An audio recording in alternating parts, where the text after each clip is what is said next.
फजर की नमाज बाकी नमाजों से किस तरह मुख्तलिफ है और ऐसा कैसे हो सकता है कि 15 घंटे सोकर भी एक आदमी अपनी नींद पूरी ना कर सके और वहीं पर दूसरा आदमी सिर्फ 5 से 6 घंटे सोकर अपनी नींद पूरी कर ले।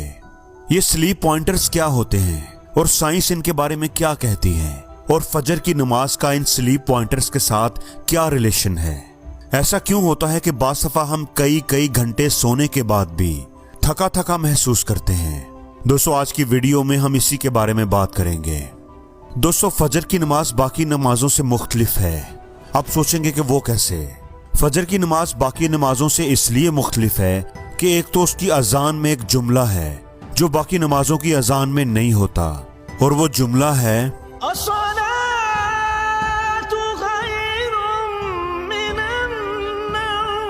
जिसका मतलब है कि नमाज नींद से बेहतर है। दोस्तों आप जानकर हैरान होंगे कि इस एक जुमले के अंदर जो हिकमत छुपी हुई है आज के दौर में साइंस ने उसकी तस्दीक की है।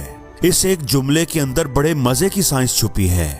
दोस्तों जिस तरह हम टाइम या वक्त को सेकंड्स में मैयर करते हैं, इसी तरह जो हम वजन उठाते हैं उसका यूनिट किलोग्राम है और टेम्परेचर का यूनिट डिग्री सेल्सियस और डिग्री फ़ारेनहाइट है। बिल्कुल इसी तरह इंसान की नींद को मैयर करने का भी एक तरीका है और नींद के यूनिट को हम स्लीप पॉइंटर्स कहते हैं। याद रहे ये नींद की तबई या फिजिकल मिकदार नहीं है, बल्कि ये स्लीप पॉइंटर्स नींद की क्वालिटी को जाहिर करते हैं जो एक बॉडी को सेहतमंद, तंदुरुस्त और एक्टिव रहने के लिए जरूरी है। तो मेडिकल साइंस जो है ना, ये नींद को घंटों के हिसाब से नहीं बल्कि पॉइंटर्स के हिसाब से मैयर करती है। मेडिकल साइंस के मुताबिक एक नॉर्मल बॉडी को 24 घंटों में 9 स्लीप पॉइंटर्स की जरूरत होती है। ध्यान रहे दोस्तों, मैं 9 घंटे नहीं कह रहा, 9 पॉइंटर्स कह रहा हूं। अब जो बंदा 9 स्लीप पॉइंटर्स को पूरा कर लेता है तो समझो उसकी नींद मुकम्मल हो जाती है। फिर चाहे वो ये पॉइंटर 5 या 6 घंटों में मुकम्मल करे या फिर 15 घंटे भी सोता रहे और ये मुकम्मल ही ना हो। आप हैरान ना हो, ऐसा हो सकता है। आपने खुद भी नोट किया होगा कि कई बार हम कई घंटे सोने के बाद भी जब उठते हैं तो थका थका महसूस करते हैं और कई बार चंद घंटे सोकर ही एक्टिव और फ्रेश हो जाते हैं। दोस्तों इसके पीछे जो साइंस है उसका नाम है स्लीप पॉइंटर्स। तो आइए हम इन स्लीप पॉइंटर्स को समझने की कोशिश करते हैं। दोस्तों स्लीप पॉइंटर्स को अच्छी तरह समझने के लिए हमें दिन के 24 घंटों को 3 घंटों के मुख्तलिफ टुकड़ों में बांटना होगा।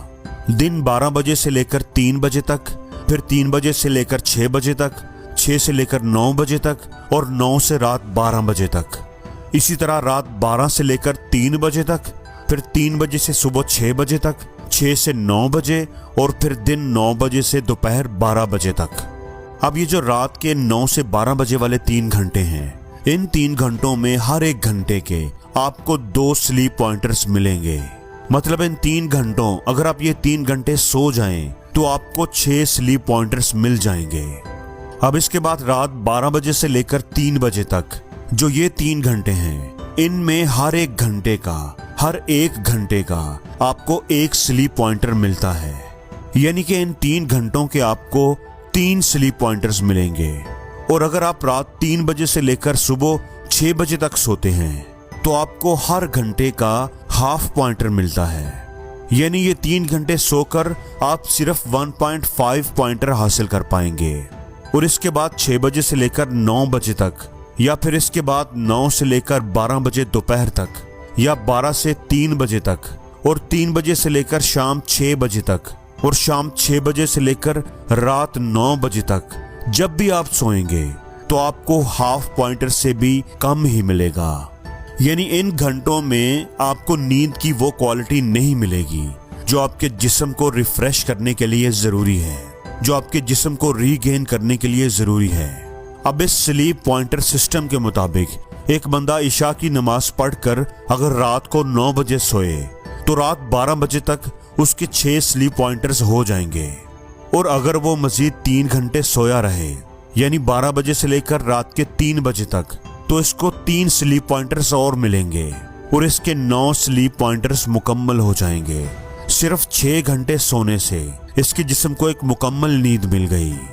और यही रात का दूसरा पहर होता है जब तहज्जुद का वक्त होता है और अल्लाह ताला आसमानी दुनिया पर इंसान को पुकार रहे होते हैं कि है कोई फरियाद करने वाला जो मुझे पुकारे और मैं उसकी फरियाद को पूरा करूं।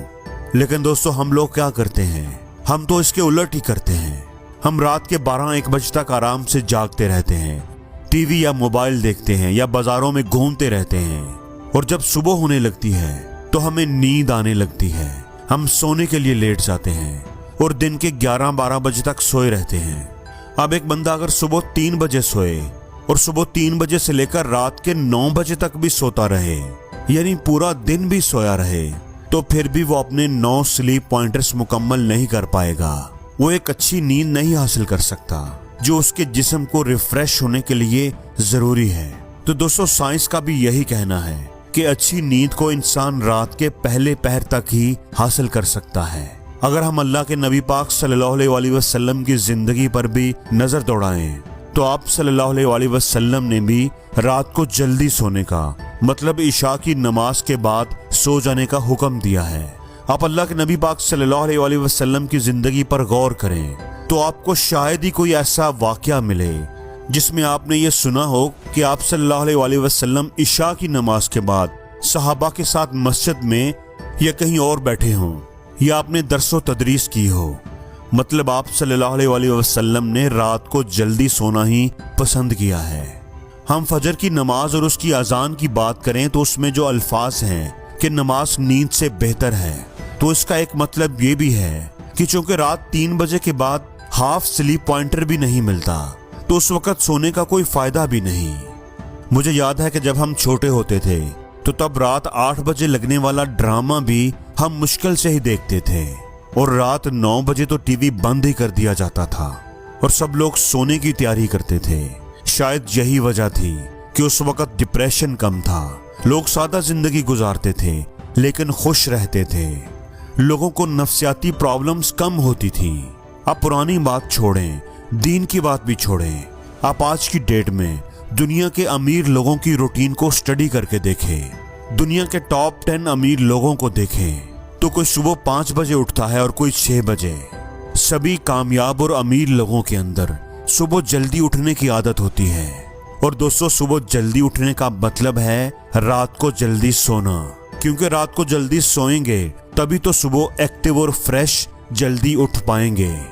और जो कामचोर है, नकम्मा इंसान है, वही सारी सारी रात जागेगा और क्या करेगा? मोबाइल देखेगा, कोई गेम खेलेगा, फजूल वक्त जाया करेगा और फिर सुबह लो एनर्जी के साथ उठेगा और अपना सारा दिन भी बेकार कर देगा।